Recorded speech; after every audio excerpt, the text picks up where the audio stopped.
Duke Darling, Labour MEP for the North East. This is a very large, extensive environmental report looking right across Europe.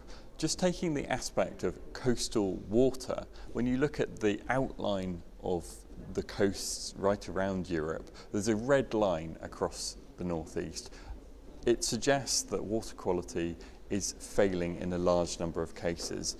Is that concerning for you?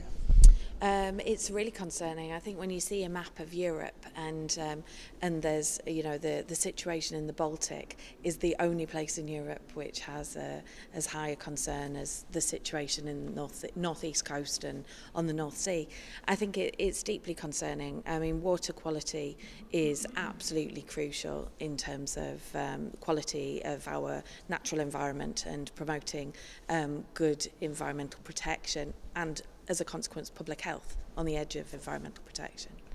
Does this to some extent put the North East or put the UK to shame when you see these kind of statistics? Well, it emphasises once again that we have a lot of work to do. That was clearly the case when, you know, we already know these are lagged statistics. They're showing a situation a few years ago. We've had cases in front of the European Court of Justice where we can concretely say that we have a real problem on the North East coast, and local campaigners have won cases against the Environment Agency and against private water companies. So we know that we have an issue. It's more about what we do to address that issue and make our coastal water as clean as possible. You mentioned there court cases against the government. So, for example, the European Commission took the UK to court over Whitburn, the amount of sewage going into the sea there.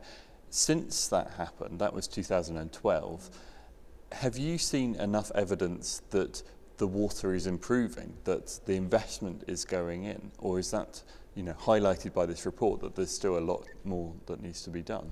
Well, clearly there's a lot which needs to be done. What we're concerned about, and we're working with the local campaign group in Whitburn, is to ensure that the data and the measurements, and it becomes very technical, but the data and the measurements used to demonstrate what needs to be done to improve the situation at Whitburn is really addressed. And there are concerns locally that some of the actions which have been proposed by central government and by the water companies won't actually address the fundamental concerns which raised the case in the first place. So we're looking to try and push that forward with the European Commission.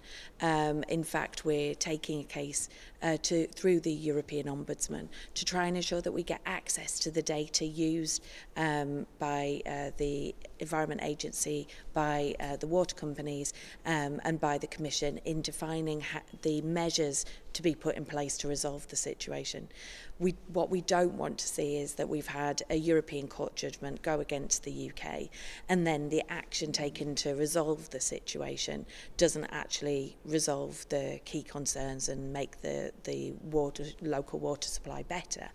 It just puts a plaster over a broken arm. We need to see real resolution to the real root problems, and that means concrete action in those details. You say you want more data to find out what is going on, but from the conversations you've had with constituents, did they see change? Did they see improvements, or are they still seeing on the ground, you know, by sight and so forth, by going swimming, that there's still a problem here?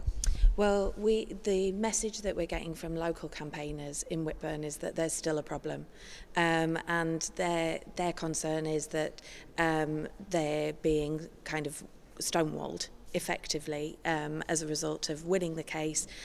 Some measures are being put into place. They're not being given adequate access to the information about how the proposals are being developed to resolve the situation.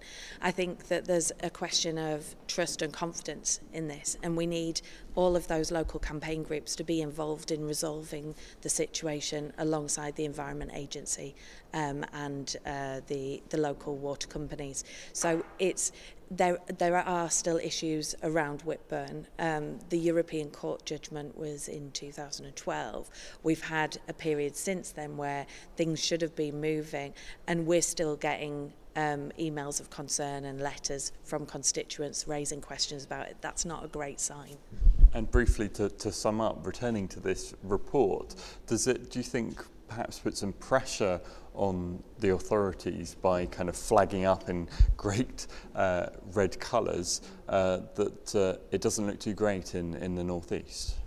Yeah, I think it puts a spotlight on what the Environment Agency and other central departments are doing, what local water companies are doing. We'd like to see them come forward and respond to this report by showing us concretely what investment is going in, what actions are being taken to ensure that we have a situation like Scotland has. Scotland, a very different colour on that map. Why can't the North East replicate that clean water or cleaner water kind of standard? There's no reason why we can't. It's a question of investment and political will. That's what we'd like to see, so that our regional coastline is as protected and as clean as possible.